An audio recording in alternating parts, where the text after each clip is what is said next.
जिस उम्र में इनका मां का साया होना चाहिए था, उस उम्र में इनके ऊपर से मां का साया छूट गया। आप देश के लिए लोगों को इकट्ठा नहीं कर सकते हो, लेकिन धर्म मजहब के लिए लोगों को इकट्ठा कर सकते हो। जय हिंद। आज इस वीडियो में ऐसे व्यक्ति के बारे में समझेंगे जिसकी वजह से हमारे देश का संविधान चलता है। उस व्यक्ति का नाम है डॉक्टर भीमराव अंबेडकर, और इस व्यक्ति को भारत के संविधान का निर्माता या भारत का निर्माता कहा जाता है। इन्होंने अपने जीवन में कितना स्ट्रगल किए हैं और सभी के बारे में चर्चा किया जाएगा। और इनका जन्म 14 अप्रैल 1891 ईस्वी में मध्य प्रदेश के महू में हुआ। आज जो जन्म हुआ एक दलित कास्ट जिसे बोलते हैं महार कास्ट के अंदर हुआ, और इनका जन्म हुआ था अमीर घर नहीं, गरीब घर इनका जन्म हुआ था। लेकिन यह गरीबी से उठकर इतना ऊंचाई तक पहुंचे तो इनका आज भी पूजा किया जाता है, और इनके नाम पर कई शहर, कई गांव, कई मूर्ति बनाया जाता है। बाबू, इन्होंने अपने जीवन में इतना स्ट्रगल का सामना किया है। अगर आज हम लोगों के साथ हल्का सी कठिनाई आता है तो उस कार्य को छोड़ देते हैं। लेकिन एक बात आपको यहां समझाते हैं, जिस उम्र में इनका मां का साया होना चाहिए था, उस उम्र में इनके ऊपर से मां का साया छूट गया, और इन्होंने मां का साया छूटते हुए भी अपने कार्य को छोड़े नहीं, आगामी जारी रखे।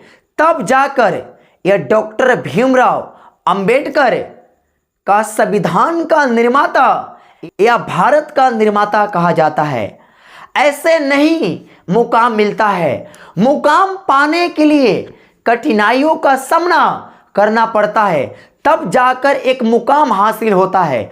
अब इन्होंने कहा कि अब इनका माता का नाम था भीमाबाई, और भीमाबाई का मृत्यु 1894 ईस्वी में हो जाता है, और इनका जन्म माने डॉक्टर भीमराव अंबेडकर का जन्म 1891 ईस्वी में होता है। यानी इनके 3 साल बाद मां का साया छूट जाता है। यानी जन्म लेने के 3 साल बाद डॉक्टर भीमराव अंबेडकर का माता का मृत्यु हो जाता है। जिस एज में, जिस उम्र में मां का सहारा मिलना चाहिए था, उस उम्र में डॉक्टर भीमराव अंबेडकर के मां का देहांत हो जाता है। और ये बाबू, इन्होंने कुल 14 भाई बहन था, लेकिन 14 भाई बहन में से केवल 5 भाई बहन बचा था, और 5 भाई बहन में से 3 भाई था और 2 बहन था, और बाकी सबका देहांत हो गया था। और इनका जो पिता थे एक सूबेदार के पद पर थे, लेकिन इनके मां के मृत्यु के बाद इनका पिता का सूबेदार का पद भी समाप्त हो जाता है। यानी इन पर बाबू कहा जाए कठिनाई पर कठिनाई आता जा रहा है। इधर इनका माता का मृत्यु हुआ, और उधर रामजी सकपाल का सूबेदार का पद भी समाप्त हो गया, लेकिन उनको पेंशन मिलता था। इस पेंशन की वजह से डॉक्टर भीमराव अंबेडकर को इनके माता और पिता पढ़ाए थे। बाबू, एक बात हमेशा ध्यान रखिएगा, माता और पिता के पास पैसा हो या ना हो, लेकिन आपको पढ़ाने से कभी भी पीछे नहीं हटती है। कहीं से पैसा लाकर आपको दे देंगे, लेकिन आपका यह कर्तव्य बनता है उस पैसे का उपयोग किस तरह से करना है। जिस दिन आप पैसा कमाओगे उस दिन आप पैसा का वैल्यू समझोगे। अभी आपको पैसा का कुछ भी कीमत नहीं बुझाता है। वह कीमत आपके माता और आपके पिता को बुझाता होगा तो 300 से 500 रुपया कमाने में कितना मेहनत करना पड़ता है। और बाबू जैसे हुआ मृत्यु के बाद डॉक्टर भीमराव अंबेडकर पर क्या बीता होगा आप समझते हो। मां का साया उठने के बाद बेटा या बेटी पर क्या बीता है, और यह बेटा या बेटी के अलावा दुनिया में कोई नहीं जान सकता है मां क्या होती है और मां का दर्द क्या होता है। अब इसके बाद इनका जो जन्म हुआ था महार कास्ट या दलित परिवार में हुआ था, यानी इन्होंने बाबू अमीर घरे जन्म नहीं लिया था, लेकिन ये जानते थे डॉक्टर भीमराव अंबेडकर हमारा जन्म हुआ है अमीर घरे, क्योंकि बचपन का बुद्धि सब लोग का अलग ही होता है। बचपन में सब लोग जानता है पैसा मिलता है तो सब लोग जानता है तो हमारे लिए कुछ भी कमी ना है, लेकिन ये नहीं जानते थे तो हम एक गरीब परिवार घरे, एक दलित कास्ट घरे, एक महार कास्ट घरे जन्म लिए हैं, जिसे खाने के लिए सोचना पड़ता है। उस गरीबी परिवार में हम जन्म लिए हैं। तब ये जानते थे यही तो हमारा पूर्वज सूबेदार के पद पर है तो धनी होगा, लेकिन ज़्यादा पैसा इनको नहीं मिल रहा था। लेकिन इसके बाद इन्होंने डॉक्टर भीमराव अंबेडकर ने जैसे अपने पढ़ाई अपने स्कूल में पढ़ने के लिए जाते थे, अपना पढ़ाई स्कूल में करने के लिए जाते थे, तो बाबू महार कास्ट की वजह से इन पर स्कूल के बच्चा मजाक उड़ाते थे, क्योंकि यह एक महार कास्ट है, एक दलित कास्ट के व्यक्ति थे।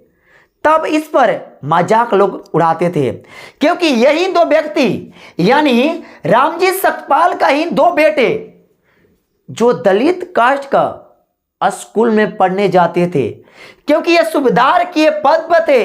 इसकी वजह से इन दोनों व्यक्ति को स्कूल में पढ़ने का मौका मिल गया, लेकिन पढ़ने का मौका तो मिल गया, लेकिन उस स्कूल के लड़के और लड़की और टीचर इनके साथ इतना दुर्व्यवहार करते थे, इतना हिंसा के नजर से देखते थे, जिसके कारण यह अपने पिताजी से बोल दिए थे हम इस स्कूल में पढ़ने नहीं जाएंगे। लेकिन इनके पिताजी इनको साहस दिए इतना, अगर स्कूल छोड़ दोगे तो हमारे कास्ट को, हमारे दलित भाइयों को यहां जमीन स्तर से ऊपर में ही उठाने का कार्य, यानी ऊंचाइयों पर ले जाने का कार्य कौन करेगा। तब इसके अंदर अपने भाइयों के प्रति पढ़ने का जुनून जगा। तब इन्होंने क्लास के अंदर पढ़ने तो गया, लेकिन क्लास के टीचर, क्लास के शिक्षक इतना इनके साथ दुर्व्यवहार करते थे।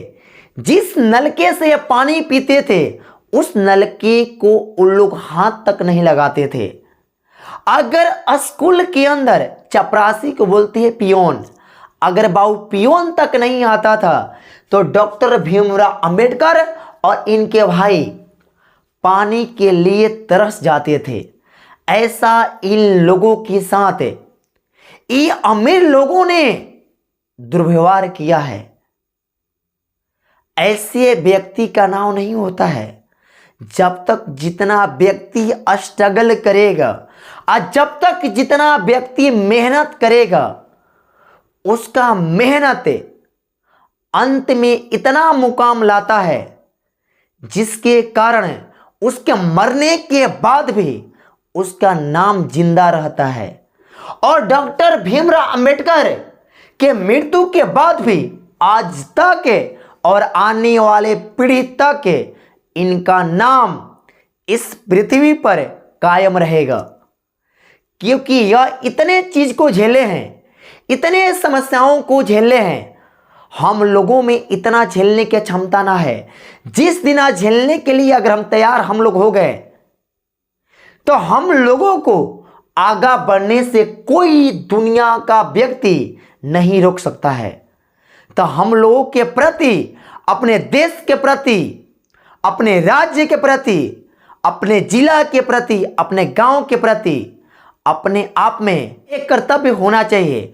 अब इनके बाद जैसे इन्होंने कहा कि ये मुंबई से बीए की पढ़ाई किए, बीए, यानी यह जो व्यक्ति डॉक्टर भीमराव जो व्यक्ति है, इनके पास 9 भाषाओं का ज्ञान था। समझिए यह व्यक्ति कितना मेहनत किए थे। और इन्होंने मुंबई से कहा किए थे बीए की पढ़ाई, और कोलंबिया जो कहाँ होता है, अमेरिका, एक कोलंबिया से एमए, यानी कोलंबिया से एमए और पीएचडी का पढ़ाई किए। और कोलंबिया बाबू जो गए थे, यह गए थे 1913 ईस्वी, यानी भारत से 1913 ईस्वी कोलंबिया गए थे पढ़ने के लिए, और कोलंबिया से एमए और पीएचडी की पढ़ाई करके आए थे। यह एक ऐसे व्यक्ति थे जो हर सब्जेक्ट में, यानी हर विषय में इनको ज्ञान था, चाहे आर्ट्स का सब्जेक्ट हो, चाहे साइंस का हो। बाबू ऑलराउंडर बनना है तो सब कुछ का ज्ञान होना चाहिए, तब किसी व्यक्ति को हराने के लिए सक्षम रहोगे, अन्यथा नहीं रहोगे। अगर जिस दिन सब सब्जेक्ट को अगर सेम मान्यता देने लगे तो बाबू आपसे आगा दुनिया में कोई भी व्यक्ति आगा बढ़ ही नहीं सकता है। जैसे ही डॉक्टर भीमराव अंबेडकर ने किए थे, और इन्होंने हार ना माने, बीए किए, बीए के बाद एमए किए, एमए के बाद पीएचडी किए, और पीएचडी करने के बाद बाबू अब एमएससी और डीएससी यानी डॉक्टर ऑफ साइंस का पढ़ाई लंदन से किए, यानी उधर अमेरिका में पढ़ने गए और इधर इंग्लैंड में पढ़ने गए। वह व्यक्ति कैसे पढ़ने गए बाबू, जिसके पास कुछ ना था, पढ़ाई किए, लेकिन इनके पिताजी इनका शादी कम उम्र में करवा देते हैं। यानी इनका जो शादी होता है रामाबाई से, और रामाबाई का उम्र 9 साल का था और इनका उम्र 15 वर्ष का था। और रामाबाई से शादी तो किए 15 साल की एज में, लेकिन रामाबाई इनका जीवन संगनी नहीं बन पाई। इनके बीच में देहांत हो गया, और इनका देहांत बाबू 1935 ईस्वी में हो गया। इधर इनका माता का साया टूट गया, और इधर इनका पत्नी का साया छूट गया। और इस व्यक्ति को सोचो कितना से कितना समस्या आ रहा है, तब पर भी व्यक्ति हार नहीं माना। और यहां से बाद अब लेकिन इन्होंने क्या किया, अपना दूसरी शादी 1948 ईस्वी में शारदा अंबेडकर से किए, लेकिन बाद में उसका नाम सविता अंबेडकर पड़ा। लेकिन इससे पहले हमें कहानी समझाते हैं आपको। इनकी पूरी जीवन काल में एक गुरु थे जिसका नाम है ब्राह्मण कृष्ण केशव। इन्होंने अपना टाइटल अंबेडकर, उनके नाम में अंबेडकर अपना टाइटल लगाए थे। और डॉक्टर भीमराव अंबेडकर के पूरे जीवन में 2 ही व्यक्ति का योगदान था, एक माता पिता और एक गुरु, जिनका नाम था ब्राह्मण कृष्ण केशव अंबेडकर।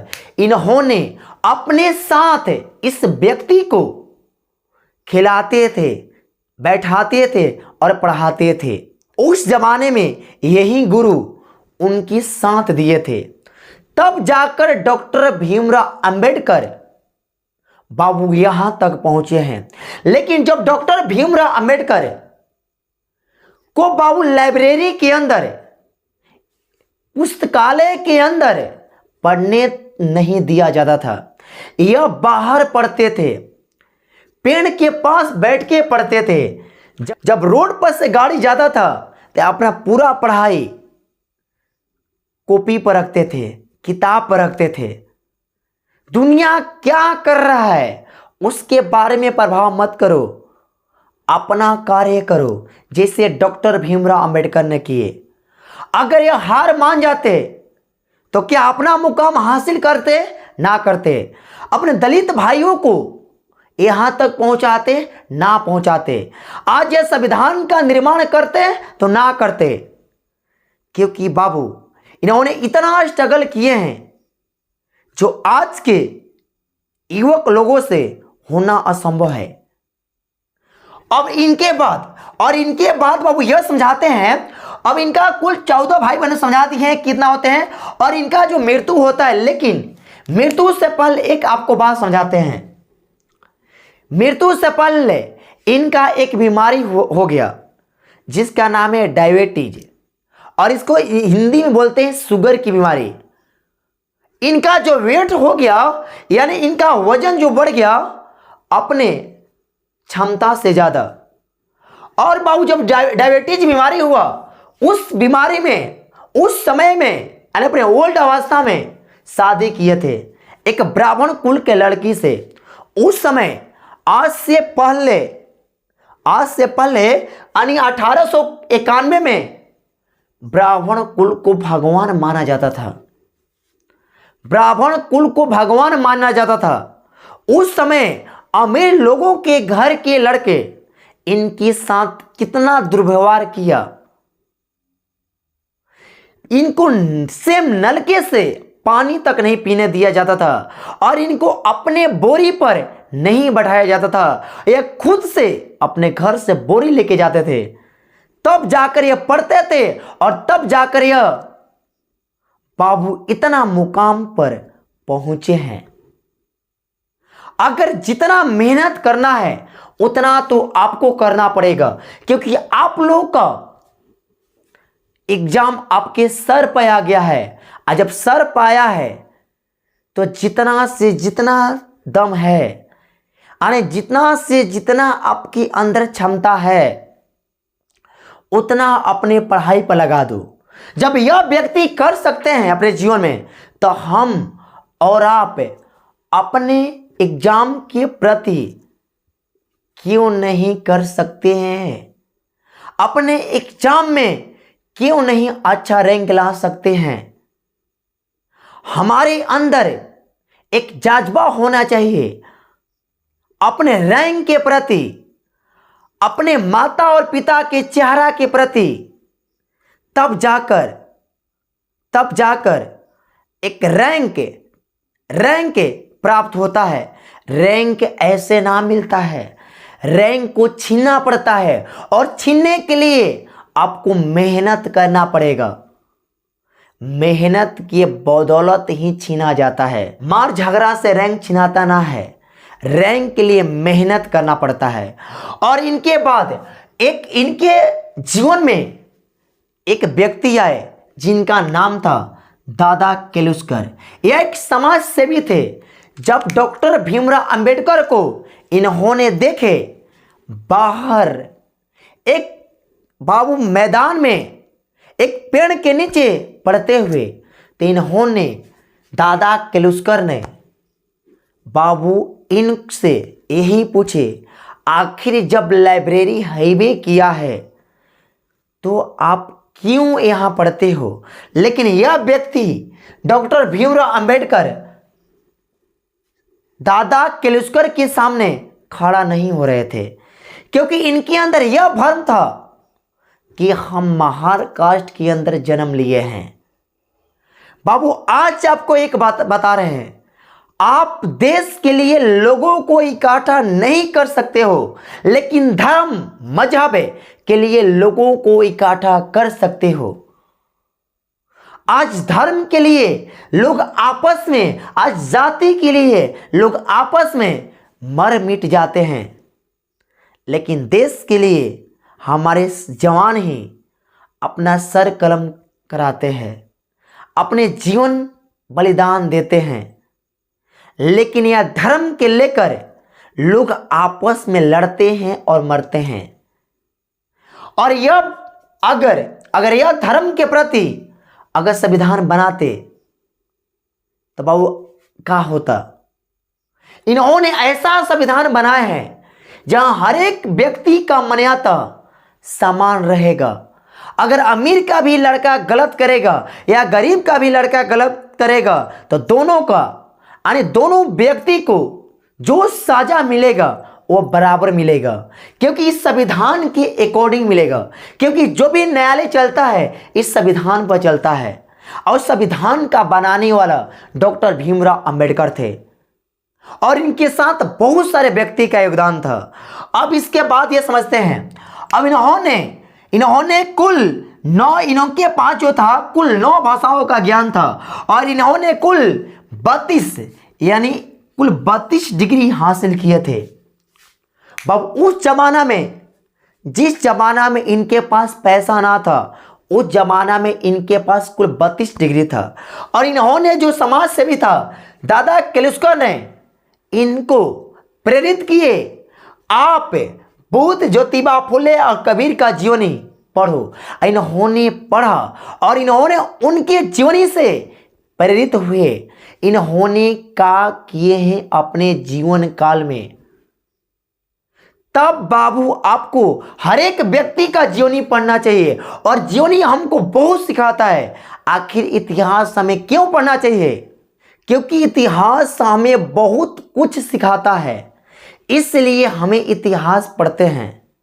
और यह पूरे समझ लें, कहेगा संविधान का निर्माण था तो कौन थे? डॉक्टर भीमराव अंबेडकर। और संविधान का बनना जो प्रारंभ हुआ था 1946 में, यानी बैठक हुआ था, तो 1946 के बैठक में संविधान का निर्णय लिया गया तो संविधान बनेगा। आइए क्लास 10th के एग्जाम में पूछा है संविधान का निर्माता कौन है? तो डॉक्टर भीमराव अंबेडकर। इस पूरे के पूरे डॉक्टर भीमराव अंबेडकर के जीवनी के बारे में समझ लिए। जिसके पास कुछ ना था वो व्यक्ति आज इतना मुकाम हासिल कर लिया है, और आपके पास सब कुछ है तो आप क्यों नहीं मुकाम हासिल कर सकते हो? अब नेक्स्ट वीडियो में समझेंगे।